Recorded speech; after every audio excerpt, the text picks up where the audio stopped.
오늘 우리에게 주시는 하나님 말씀은 요한복음 17장 1절에서 12절 말씀입니다. 예수께서 이 말씀을 하시고 눈을 들어 하늘을 우러러 이르시되 아버지여 때가 이르렀사오니 아들을 영화롭게 하사 아들로 아버지를 영화롭게 하게 하옵소서. 아버지께서 아들에게 주신 모든 사람에게 영생을 주게 하시려고 만민을 다스리는 권세를 아들에게 주셨음이로소이다. 영생은 곧 유일하신 참 하나님과 그가 보내신 자 예수 그리스도를 아는 것이니이다.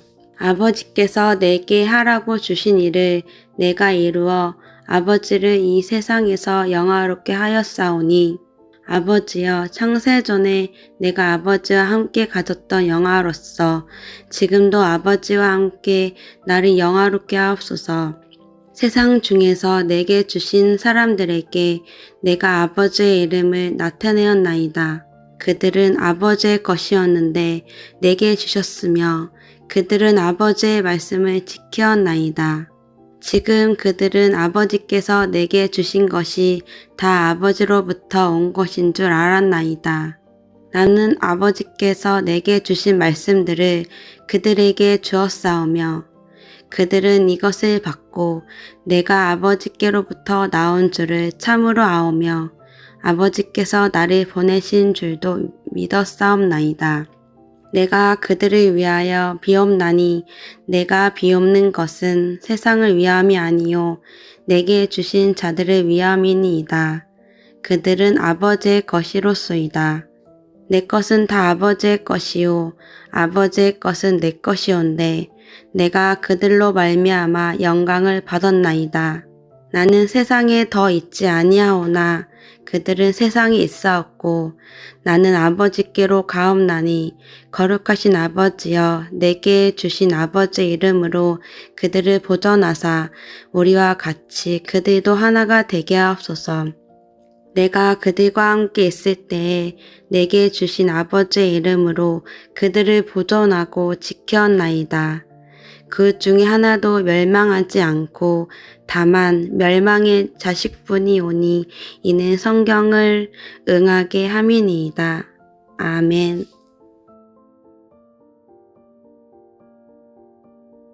스코틀랜드의 경건한 목회자였던 로버트 머리 맥체인 목사님은 생전에 이런 유명한 고백을 남겼습니다. 만일 내 옆방에서 나를 위해 간절히 기도하시는 예수님의 음성을 직접 들을 수 있다면 나는 100만 명의 원수도 결코 두려워하지 않을 것이다.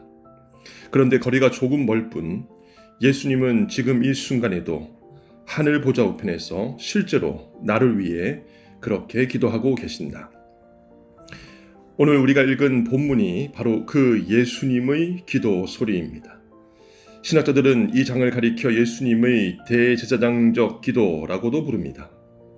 오늘 본문을 통해 십자가의 고난을 앞두신 예수님께서 과연 무엇을 구하셨는지, 그리고 그 기도가 오늘을 살아가는 우리에게 어떤 영적 위로와 도전을 주는지 나누고자 합니다. 예수님 기도의 첫 번째 주제는 하나님의 영광입니다. 1절에서 예수님은 아버지여 때가 이르렀사오니 아들을 영화롭게 하사 아들로 아버지를 영화롭게 하게 하옵소서라고 간구하십니다. 여기서 주님이 말씀하시는 때는 예수님께서 십자가에 못 박혀 죽으실 고난의 때입니다. 세상의 눈으로 볼 때 십자가는 철저한 실패요 수치이며 저주입니다. 그러나 예수님은 그 십자가의 때를 당당히 영광의 때라고 부르십니다. 왜 그렇습니까?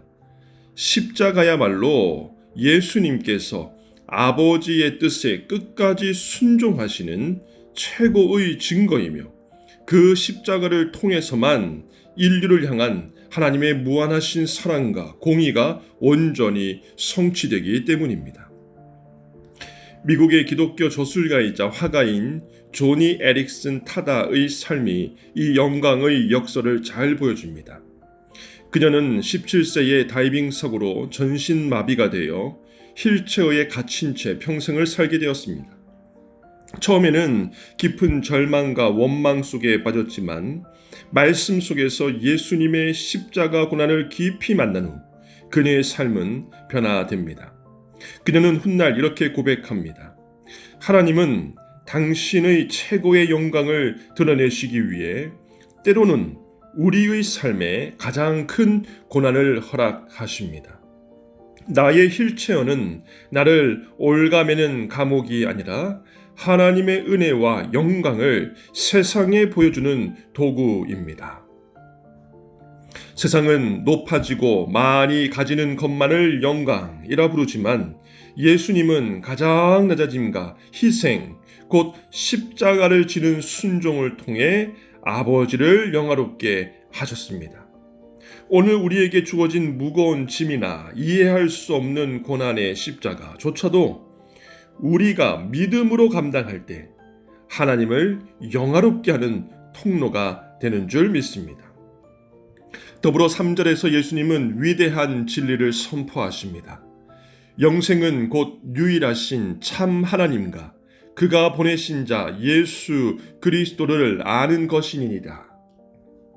세계적인 신학자 제임스 패커는 그의 명저 하나님을 아는 지식이라고 하는 책에서 하나님에 대하여 아는 것과 하나님을 아는 것은 완전히 다르다고 강조합니다.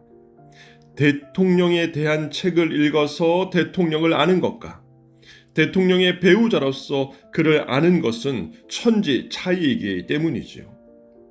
결국 영생은 죽은 뒤에 가는 어떤 장소나 무한히 연장되는 시간이 아닙니다. 영생은 지금 이곳에서부터 생명의 근원이신 하나님과 깊고 친밀하고 인격적인 교제를 나누는 관계입니다.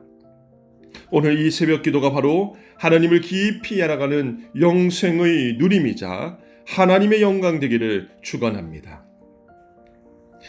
6절부터 예수님의 기도는 십자가를 지신 자신을 향한 기도에서 세상에 남겨질 제자들을 향한 중보로 방향이 바뀝니다. 예수님은 제자들을 가리켜 세상 중에서 내게 주신 사람들이라고 부르십니다. 이 짧은 표현 속에 우리의 명확한 정체성이 담겨 있습니다. 우리는 본래 세상에 속하여 세상의 가치관을 따라 살던 자들이었으나 하나님 아버지께서 택하사 예수 그리스도께로 불러내어 주신 사람들입니다. 그러므로 우리는 세상 안에 살아가지만 세상에 속한 자가 아닙니다. 이 구별된 자들의 가장 강력한 특징이 무엇입니까? 6절 하반절에 예수님은 그들은 아버지의 말씀을 지키었나이다 라고 칭찬하십니다. 사실 제자들의 현실을 보면 그들은 자주 넘어졌고 영적으로 무지했으며 곧 예수님을 버리고 도망칠 연약한 자들이었습니다. 하지만 주님은 그들의 연약함 너머에 있는 그 중심을 보셨습니다. 세상 사람들은 돈과 권력, 세상의 유행을 따라 살지만 제자들의 마음 깊은 곳에는 예수님이 주신 하나님의 말씀이 심겨 있었기 때문입니다.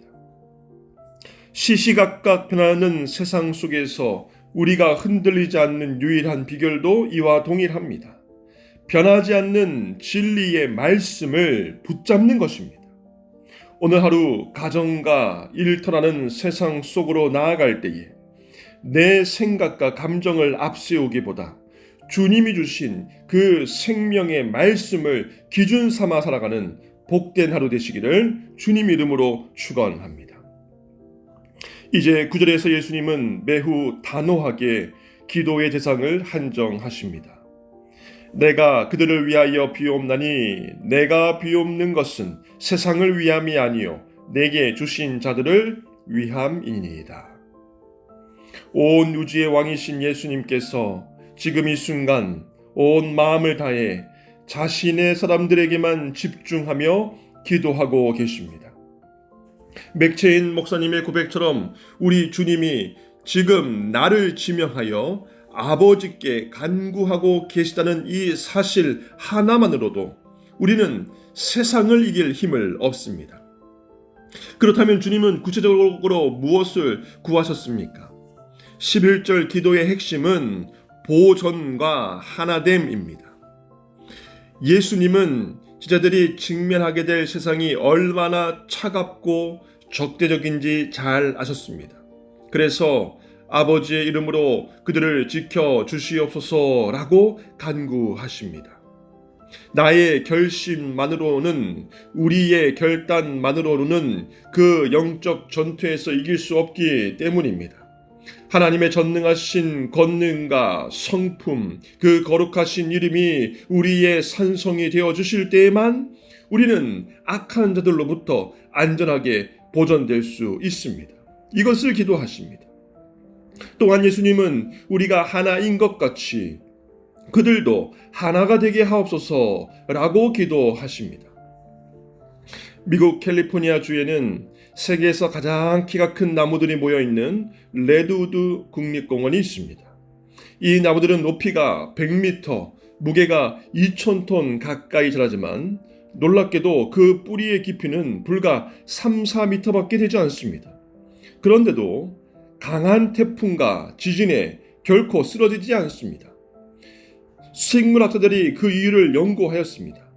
그 결과 이 나무들은 땅 속에서 서로의 뿌리를 얽고 뻗어나가 수백 그루가 거대한 하나의 공동체를 이루고 있다는 것을 발견하게 됩니다.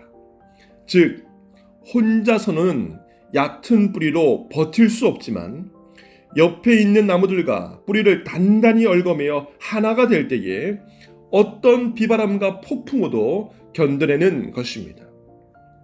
이것이 바로 교회의 신비이자 능력입니다. 마귀는 끊임없이 교회를 분열시키고 부부 사이를 이간질하며 성도 간의 틈을 벌리려 합니다. 쪼개지면 무너지기 때문입니다.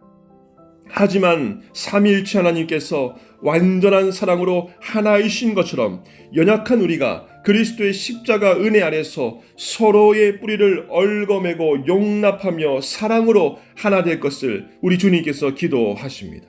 그때에 세상의 그 어떤 환난도 우리를, 주님의 몸된 교회를 넘어뜨릴 수 없기 때문입니다. 말씀을 맺습니다. 오늘 하루 우리도 주님의 이 기도를 나의 기도로 삼기를 원합니다. 내가 처한 현실과 고난 속에서도 하나님, 오늘 내 삶이 주님을 영화롭게 하는 통로가 되게 하여 주시옵소서라고 기도하길 원합니다. 아버지의 거룩한 이름으로 오늘 나의 마음과 가정을 세상의 악으로부터 지켜 주시옵소서라고 간구하시기 바랍니다. 그리고 나의 가정과 일터와 우리 교회가 예수님의 십자가 사랑으로 든든히 얽매여 하나 되게 하옵소서라고 기도하시길 원합니다. 옆방에서, 아니 내 영혼 가장 깊은 곳에서 나를 위해 기도하시는 주님의 음성을 영적인 귀로 들으며 오늘 하루도 넉넉히 승리하시는 저와 여러분 되시기를 주님의 이름으로 간절히 축원합니다.